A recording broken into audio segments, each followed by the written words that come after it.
மின்சார சபையில் தொழில்நுட்ப உத்தியோகத்தராக கடமையாற்றியவர் எப்படி அனுர் அரசில் கலாநிதி பட்டத்துடன் சபாநாயகரானார்?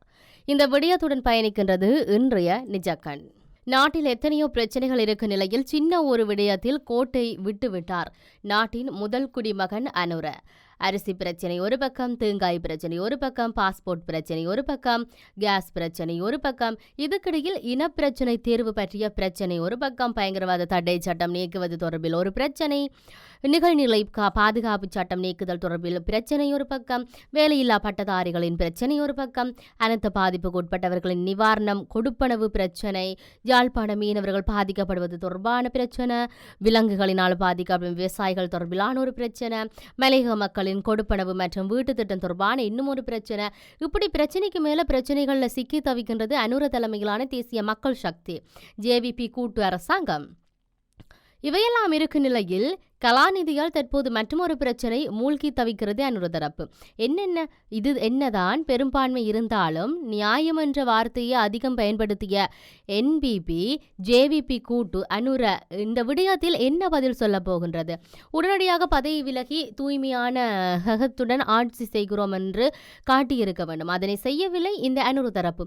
அப்படியென்றால் அவர்களின் கையாலும் கரைபடிந்தவனவா என்ற சந்தேகம் பலமாக எழுகின்றது. இந்த நிலையில் கலாநிதி பட்டம் தொடர்பில் எழுந்துள்ள சர்ச்சை குறித்து சபாநாயகர் அசோக ரன்வெல எதிரும் செவ்வாய்க்கிழமை 17ஆம் தேதி நாடாளுமன்றத்துக்கு விசேட அறிவிப்பை விடுக்க உள்ளதாக அறிய முடிகிறது.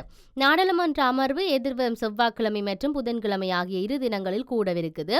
சபாநாயகர் அசோக ரன்வெலவின் கலாநிதி பட்டம் தொடர்பில் அரசியல் மற்றும் சமூக கட்டமைப்பில் பாரிய சர்ச்சை எழுந்துள்ளது.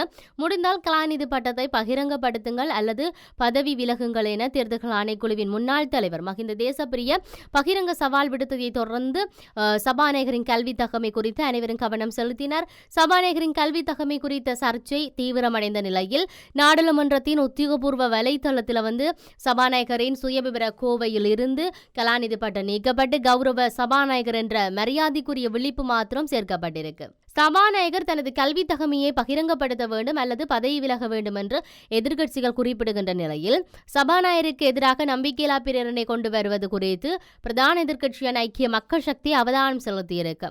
சபாநாயகரின் கல்வி தகமை தொடர்பில் ஊடகங்களுக்கு கருத்து தெரிவித்த ஐக்கிய குடியரசு முன்னணியின் தலைவரும் முன்னாள் நாடாளுமன்ற உறுப்பினருமான பாட்டலி சம்பிக்க ரணவக்க சபாநாயகர் அசோக ரன்வெலவை காட்டிலும் மதுரை மாவட்ட நாடாளுமன்ற உறுப்பினர் ஜாமர ஜம்பத் நேர்மையானவர், தனக்கு ஆங்கிலம் தெரியாது, புகையிரதத்தில் வடைவீற்ற நிலையில் மக்களுக்கு சேவையாற்றி அரசியலுக்கு பிரவேசித்து நாடாளுமன்றத்துக்கு தெரிவு செய்யப்பட்டதாக சாமர சம்பத் நாடாளுமன்றத்திலும் பொது இடங்களிலும் பலமுறை பகிரங்கமாக சொல்லியிருந்தார்.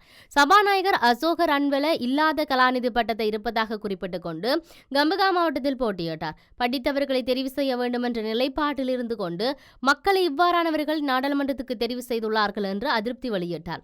தான் மின்சாரத்துறை அமைச்சராக பதவி வகித்த சந்தர்ப்பத்தில் சபாநாயகர் அசோக ரன்வெல மின்சார சபையின் தொழில்நுட்ப உத்தியோகத்தராக பணிபுரிந்தவர். கலாநிதி பட்டம் உள்ளவர் தொழில்நுட்ப உத்தியோகத்தராக பணிபுரிய வேண்டிய அவசியம் கிடையாது. சபாநாயகர் விவகாரத்தில் விரிவான தீர்மானம் எடுக்க வேண்டும், நாட்டு மக்களுக்கு எமது எதிர்ப்பை வெளிப்படுத்த வேண்டும் என்று வலியுறுத்தியுள்ளார் பாட்டலி சம்பிக்க ரணவக்க. மறுபக்கத்தில் 2 வாரங்களுக்குள் கலாநிதி பட்டத்தை நாட்டுக்கு வெளிப்படுத்தாவிட்டால் சபாநாயகரின் எதிராக நம்பிக்கையில்லா பிரேரணை ஒன்றை கொண்டு வருவதற்கு நடவடிக்கை எடுப்போம். அது தொடர்பில் சபாநாயகருடன் அதாவது எதிர்க்கட்சிகளுடன் கலந்துரையாடி இருக்கிறோம் என்று குறிப்பிட்டிருந்தார். ஐக்கிய மக்கள் சக்தி நாடாளுமன்ற உறுப்பினர் அஜித் பி பெரேரா சபாநாயகர் அசோக ரன்வெலவின் கலாநிதி பட்டம் தொடர்பில் நாட்டுக்குள் சர்ச்சை எழுந்துள்ளது. இதனால் தேசிய மக்கள் சக்தி அல்லது சபாநாயகர் இது சம்பந்தமாக விரைவான தெளிவு படுத்த வேண்டும் என்று சொல்லப்பட்டிருக்கிறது. அவ்வாறு செய்ய தவறினால் நாடாளுமன்றத்தில் எதிர்க்கட்சிகள் ஒன்று கூடி கலந்துரையாடி சபாநாயகருக்கு எதிராக நம்பிக்கையில்லா பிரேரணை ஒன்றை கொண்டு வர வேண்டி நடவடிக்கை எடுப்போம் என்று சொல்லியிருக்கிறார்கள்.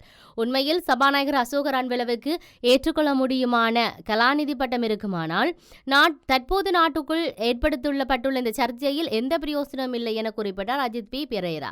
இந்த நேரத்தில் சபாநாயகருக்கு எதிராக நம்பிக்கையில்லா பிரேரணை கொண்டு வர பொதுஜன பெரமுனவும் தீர்மானித்திருக்கு. சபாநாயகர் ஆரம்பத்தில் கலாநிதி பட்டம் மற்றும் பல்வேறு பட்டங்களை காட்டி மக்களை ஏமாற்றி விட்டார் என அவர் தெரிவித்தார். இதன்படி சபாநாயகருக்கு எதிராக நம்பிக்கையில்லா பிரேரணையை தனது நாடாளுமன்ற உறுப்பினர் ஊடாக சமர்ப்பிக்க தீர்மானித்திருப்பதாகவும் இதுக்கு குழு எதிர்க்கட்சியினரும் அரசாங்கத்தின் மனச்சாட்சியுள்ள உறுப்பினர்களும் பங்களிப்பார்கள் என எதிர்பார்ப்பதாக அவர் தெரிவித்தார். அவரை பற்றி எந்த கல்வி தகுதியும் மோசடியாக தெரிவிக்கப்பட்டுவிட்டது. அது தவறு என்று தெரிய வந்தால் சபாநாயகர் அரசியலமைப்பு சட்டத்தையும் நாட்டின் ஒட்டுமொத்த நிர்வாகத்தையும் மதித்து நாட்டில் உள்ள 3வது நபரை மோசடிக்காரர் என்று குறிப்பிடாமல் உடனடியாக அந்த பதவியிலிருந்து விலக வேண்டும். ஆனால் துரதிருஷ்டவசமாக முழு நாட்டிற்கும் மிகவும் தீங்கு விளைவிக்கும் என சுட்டிக்காட்டினார் ஜாகர காரியவசம். சிறந்த அரசியல் கலாச்சாரத்தை உருவாக்குவதற்காக நாட்டு மக்களுக்கு வாக்குறுதி வழங்கிய ஜனாதிபதி அனுரகுமார் திசாநாயக்க சபாநாயகரின் கல்வி தகமை தொடர்பான சர்ச்சையில் அமைதி காற்பது ஏன்? இந்த அரசியல் கலாச்சாரத்தையே நாட்டு மக்கள் எதிர்பார்த்தார்கள். சபாநாயகர் பதவிக்கான கௌரவம் மலினப்படுத்தப்பட்டு விட்டுள்ளது என குறிப்பிட்டார். ஸ்ரீலங்கா பொதுஜன பெரமுனவின் உறுப்பினர் மனோஜ் கமகே இந்த பிரச்சனையும் ஓடிக்கொண்டிருக்கையில் நாடாளுமன்ற இணையதளத்தில் ஆளுங்கட்சியின் மற்றும் 2 நாடாளுமன்ற உறுப்பினர்கள் கலாநிதி பட்டம் நீடிக்கப்பட்டிருக்கு.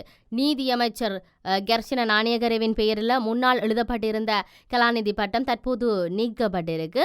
அவைத்தலைவர் காரியாலயத்திலிருந்து அனுப்பி வைக்கப்பட்ட கடிதத்தின் தகவல்களின் அடிப்படையில் நாடாளுமன்ற இணைய பக்கத்தில் அமைச்சர் கர்ஷனவின் பெயருக்கு முன்னால் கலாநிதி பட்டம் போடப்பட்டிருந்ததாக சொல்லப்படுகிறது. எனினும் அமைச்சர் தனிப்பட்ட ரீதியில் கலாநிதி பட்டம் தொடர்பில் கடிதம் வழங்கியிருக்கவில்லை என தெரியப்படுத்தப்படுகிறது.